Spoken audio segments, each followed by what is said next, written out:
안녕하세요. 책을 읽을 때 왜 이 책을 읽어야 하는지, 내 삶에 언제 어떻게 적용시킬지, 누구에게 추천할지 고민하는 부의 생각 신백입니다. 불필요한 생각 버리기 연습, 나쁜 심리 습관에서 벗어나기 위한 자아 심리학이라고 되어 있고요. 표지에 물속을 깊이 다이빙하는 사람이 있고, 배경색도 시원한 파란색과 물결 무늬, 그리고 하얀 거품이 있어서 이 책을 집중할 수 있는데 잘 어울린다 생각합니다. 다만 이렇게 제목이 잘 보이지 않는데 한 번 더 자세히 보라고 출판사에서 일부러 의도한 것인지도 모르겠습니다. 지은이 보시면 스즈키 도시아키, 1950년 도쿄 출생의 심리학자, 자기의식의 구조를 주요 연구 주제로 삼고 있으며 자존감, 성의식, 인격 형성 등을 연구한다. 일본 심리학회, 일본 발달심리학회, 교육심리학회, 일본 사회심리학회에 소속되어 활동하고 있다. 이 책은 최초로 대중심리학 열풍을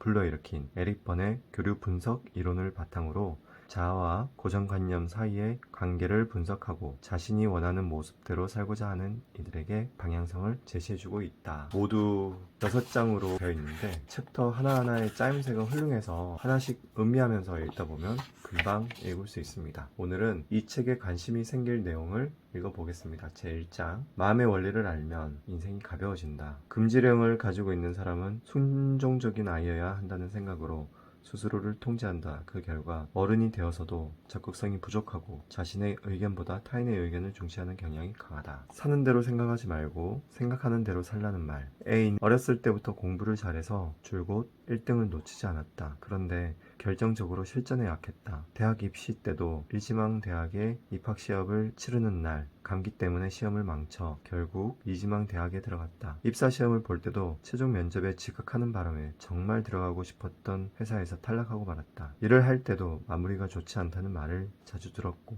프레젠테이션을 할 때면 잘 진행되다가 마지막에 꼭 실수를 하곤 했다. 자신이 운이 없다고 생각한다. 항상 잘 돼가다가도 마지막에 틀어져 결과가 안 좋은 것은 그런 운명을 타고났기 때문이라 여긴다. 결정적인 순간에 일이 어그러진다라는 인생 각본을 스스로 쓰고 그 각본대로 살고 있을 뿐이다. 입으로는 성공하고 싶다. 일이 잘 됐으면 좋겠다라고 말하지만 결국은 각본에 맞춰 살고 있는 것이다. B는 어렸을 때부터 성실하고 얌전한 성격이었다. 대학을 졸업한 후 대기업에 취직했고 좋은 직장에 다니는 남편을 만나 결혼했다. 결혼하면서 직장은 그만뒀고 아이를 키우며 행복하게 살고 있다. 그러던 어느 날 B의 불륜 사실이 발각됐다. 남편과는 매일 싸우다가 이혼했고 친권 문제로 재판까지 갔는데 아이들은 남편에게 빼앗기고 말았다. 행복했던 가정이 한순간에 무너졌다. 주위 사람들 모두 그렇게 성실하고 얌전한 B가 왜? 라며 충격을 감추지 못했다. B는 왜 스스로 행복을 무너뜨리는 행동을 했을까? 가정에 불만이 있어서였을까? 남편보다 더 이상적인 남자가 나타났기 때문일까? 그렇지 않다. 이 역시 각본의 결과물이다. 인생의 각본이 그녀를 불륜으로 매몰았고 가정을 무너뜨리게 한 것이다. B의 이혼이 우연이 아니라 필연이었다는 말을 들으면 다들 이렇게 말할 것이다. 자기가 각본을 쓸 수 있다면 누구든 돈도 많이 벌고 행복하게 사는 각본을 쓰지 인생을 구렁텅이에 빠뜨리는 각본을 쓰겠어? 그러나 사람은 자기도 모르는 사이에 각본을 쓴다. 그리고 그 각본대로 살아간다. 우울함과 불행으로 가득한 각본을 쓴 사람은 안타깝게도 그런 인생을 살 수밖에 없다. 조금 위협적으로 들렸을지 모르지만 그렇게 사람을 속박하는 인생 각본이란 도대체 무엇인가? 인생 각본이란 교류 분석 이론으로 유명한 정신과 의사 에릭 번이 제창한 심리적 프로그램을 말한다. 당연한 얘기지만 인생 각본이라 해서 실제로 각본을 쓰는 것은 아니다. 심층 심리에서 무의식적으로 각본이 쓰인다는 의미다. 인간은 다양한 체험을 통해 느낀 점을 바탕으로 나는 분명 이런 인생을 살 것이다 라는 각본을 쓴다. 그것도 무의식 상태에서 자신이 전혀 깨닫지 못한 채 말이다. 그리고 그 각본에 따라 인생을 살아간다. 사람은 자신에 대해 어떤 생각이나 신념을 갖게 되면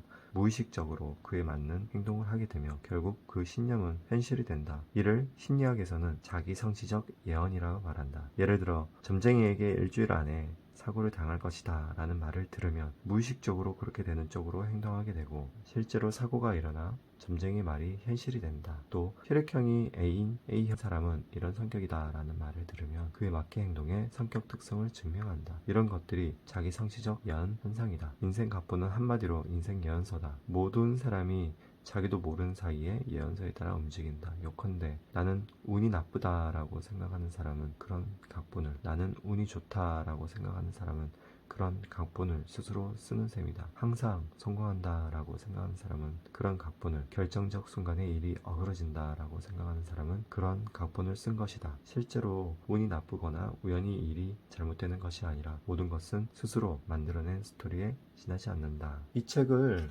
요약하면 외적 요인, 그리고 내가 받은 근거, 인지편, 사고 왜곡 등으로 고정관념이 생기는데, 이 고정관념을 이해하고 분석해서 나 자신을 이해하는 노력을 함으로써 부정적인 감정 따위에 흔들리지 않고 내 인생의 주인으로 살아가는 실용적인 방법을 제시하고 있습니다. 책을 읽고 넛지라는 책을 떠올렸는데, 넛지에서는 미국 경제학 교수와 법학 교수 두 분이 비슷한 인간 행동의 선택을 넛지라는 단어를 통해서 행동 경제 측면에서 좀 더 나은 경제 사회를 선택할 수 있도록 유도하는 법을 알려줍니다. 워낙 유명하고 훌륭한 책이지만 두껍고 개인의 마음에 대해서는 구체적인 방법을 설명하진 않습니다. 그에 반해 이 책은 사람의 심리에 대해서 좀 더 파고들고 있고, 일본 저자가 쓰신 책이라 요즘 마음 공부를 하는 한국 사람들이 쉽게 접근할 수 있는 책이라 생각합니다. 마음 공부, 몸 공부, 사람 공부로 온전하고 완벽하고 튼튼하고 강하고 정답고 조화로우며 행복하십시오. 부의 생각 신백입니다. 정말 감사합니다.